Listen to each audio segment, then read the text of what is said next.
pelo Espiritismo, só pela doutrina espírita. Todo mundo pode fazer. As igrejas, elas fazem um trabalho maravilhoso que se chama, acho que é Celo, é o Evangelho no Lar. Tá? E hoje eu trouxe a história, vou contar para vocês a história do primeiro Evangelho no Lar. E eu vou ler porque ele foi trazido pelo próprio Jesus. Então eu vou ler um pouquinho para vocês entenderem melhor. Então aqui, certa vez, Jesus chegando na casa de Pedro, porque nas histórias de Jesus a gente sempre vai ouvir falar que ele ficava muito na casa de Pedro. Pedro era um de seus discípulos, tá? E certa vez ele chegou na casa de Pedro e começou a sentir que o ambiente não estava muito bom, que as conversas não estavam muito boas, mais ou menos o que acontece nos nossos lares, né? Às vezes a gente tenta equilibrar a nossa casa, a gente tenta levar um pouquinho de esclarecimento para a nossa família, de conversa, enfim. E aí Jesus sentiu que o ambiente não estava muito bem. E aí ele chega para Pedro e diz o seguinte: Simão, que faz o pescador quando se dirige para o mercado com os frutos de cada dia? O apóstolo pensou alguns momentos e diz: Mestre, naturalmente escolhemos os peixes melhores, porque ninguém compra os resíduos da pesca. Jesus sorriu e perguntou de novo: E o oleiro, o que faz para atender a tarefa que se propõe? Certamente, Senhor, redarguiu o pescador, intrigado. Modela o barro, imprimindo-lhe a forma que deseja. O amigo celeste, de olhar impassivo e fulgurante, insistiu: E como procede o carpinteiro para alcançar o trabalho que pretende? O interlocutor muito simples informou sem vacilar: Lavrará a madeira, usará o enxó, o serrote, o martelo e o formão. De outro modo, não aperfeiçoará a peça. Calou-se Jesus por alguns instantes e aduziu: Assim também é o lar diante do mundo, o berço doméstico e a primeira escola e o primeiro templo da alma. E aí diz: Pedro, acendamos aqui em torno de quantos nos procurarem a assistência fraterna, uma claridade nova. Simão Pedro. E aí, então Jesus, convidando os familiares, apóstolos à palestra edificante, à meditação elevada, desenrolou os escritos da sabedoria e abriu na terra o primeiro culto cristão no lar. E o que é o Evangelho no lar? Né? Mas o que é o Evangelho no lar? Como que eu faço? Na minha casa eu não tenho o Evangelho segundo o Espiritismo. Eu tenho a Bíblia. Eu posso ler a Bíblia? Pode? Claro que pode. Agora, por que nós necessitamos do Evangelho na nossa casa? Por tudo isso que nós iniciamos falando. Muitas vezes a gente fala que quando nós vemos o mundo em guerra, um país que está em guerra, a gente fala: ai meu Deus, eu queria tanto que Jesus envolvesse o planeta, que tivesse mais paz. Se perguntar para nós o que eu quero para o mundo, eu quero paz. O que eu quero para o meu bairro, eu quero paz. E para a minha casa, o que eu quero? O que eu faço para ter essa paz na minha casa? Como que eu lido com os meus familiares? Porque, gente, muitas vezes é muito difícil lidar com os nossos dentro de casa.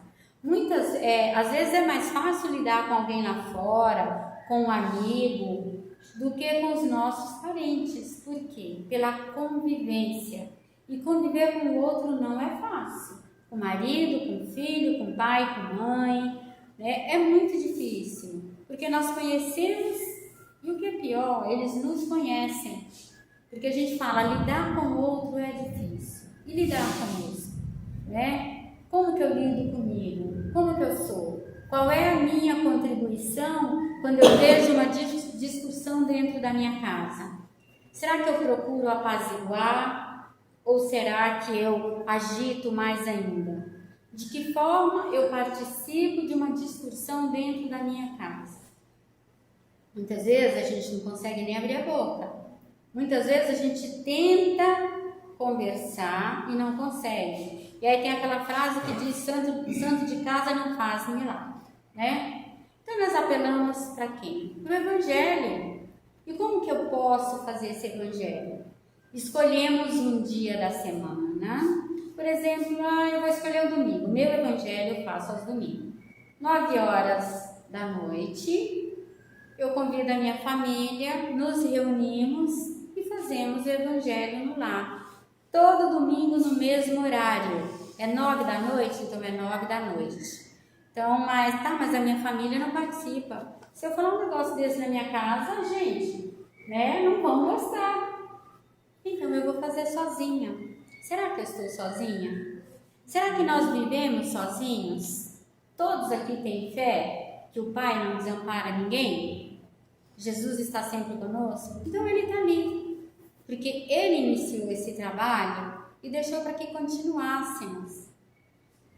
Então, o Evangelho no lar, além de nos trazer o esclarecimento do Evangelho de Jesus, que foi o legado que Ele nos deixou, né? Porque Jesus é o nosso modelo. Sendo cristão ou não, se nós seguirmos o que Ele falou, se nós usarmos Ele como exemplo, nós chegaremos ao Pai. Porque Ele fala: ninguém vai ao Pai a não ser por mim. Quando Ele fala essa frase, Ele está dizendo que Ele sabe como chegar até o Pai, né? Porque Ele compreendeu o que o Pai queria de nós. Então, por isso que Ele fala isso. Então, se eu consigo me ligar a Jesus, é claro que eu vou chegar ao Pai. Mas através do quê? Através dos seus exemplos, que é de amor, que é de bondade, da tolerância. Porque muitas vezes as guerras dentro da nossa casa é a falta de tolerância. Não do outro, a minha. Porque se eu percebo que o outro está sendo intolerante comigo, então eu vou fazer a minha parte. Eu vou procurar me acalmar. É fácil? Não, não é fácil, né? Porque principalmente quando a gente tem uma situação dentro de casa que desestabiliza, né? É um filho, é um marido, é alguém que está dentro de casa. Então, como que eu faço? Eu faço uma prece como nós fizemos agora. Eu cheguei, nós fechamos os nossos olhos, nós fizemos uma prece, ou seja, nós preparamos esse ambiente para receber Jesus, que já estava aqui, mas com todo respeito nós nos ligamos a Ele, fizemos a prece. E agora, o que nós vamos fazer? Vamos ler o Evangelho? Vamos abrir ao acaso, né? A gente abre o Evangelho ao acaso ou pede para alguém abrir e saiu aqui, gente, o ódio, né? Amai os vossos inimigos. Saiu nessa página. Eu abri ao acaso, não marquei. Nossa, mas por que saiu o ódio? O que quer dizer, né? E sai dentro da nossa casa, a gente abre ao acaso e aí eu vou falar o quê? Eu vou olhar para o companheiro e vou dizer: isso aqui saiu para você, né? Seu coração não está muito bom, não. Será que é isso, gente? Será que quando eu abro a Bíblia, quando eu abro o Evangelho, será que sai para o outro? Quem sou eu para apontar o meu irmão, né? Então, saiu para mim, né? Então, eu vou ler, e aí, cada um, dentro de casa, quando a gente lê o Evangelho, a gente dá oportunidade, né, para quem quiser ler. Você quer ler o Evangelho? Não, eu li o Evangelho. Você quer falar o que você acha, mas jamais trazer o Evangelho para o outro. Porque eu costumo dizer que assim, a gente lê o Evangelho, cada um pega o seu pedaço e vai refletir, né? Não vai apontar o outro, não. Gente, eu não sei se todos vocês acreditam em reencarnação, mas nós que somos reencarnacionistas, nós sabemos que as desavenças familiares não estão apenas nessa vida. Porque muitas vezes a gente não se dá com uma criança de 12, 13 anos. Por que será? Por que filho e pais às vezes não se entendem? Onde foi gerada, em que momento gerou essa desavença?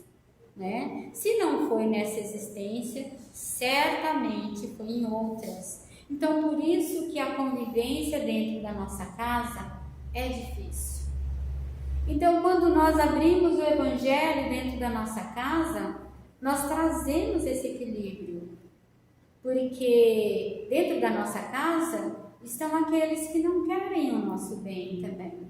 Mas por quê? Porque nós abrimos aquela brechinha das reclamações, né, do negativismo. Nós somos muito ligados ainda às coisas negativas. O maior exemplo acontece uma coisa legal, né? Aí a gente conta para nossa, que legal. Aí a gente fica feliz. Aí 1, 2, 3, 4 elogia, fala, nossa, que bom que você conseguiu, parabéns. Aí vem um e fala assim, eu não achei legal, acho que você não vai dar conta não, né? É muita coisa para você, não vai ter jeito não. A gente esquece todo aquele elogio de primeiro e vamos nos ligar naquela palavra negativa. É aquilo que pode me derrubar, porque nós somos inseguros ainda. Nós não confiamos muito em nós, na nossa capacidade de trabalho, nossa capacidade de amar. Nós temos capacidade para tudo isso. Então, por quê? Se nós encontrarmos Jesus lá, se nós encontrarmos o equilíbrio, a paz, então é ali que é o meu lugar. E o Evangelho lá nos dá esse equilíbrio.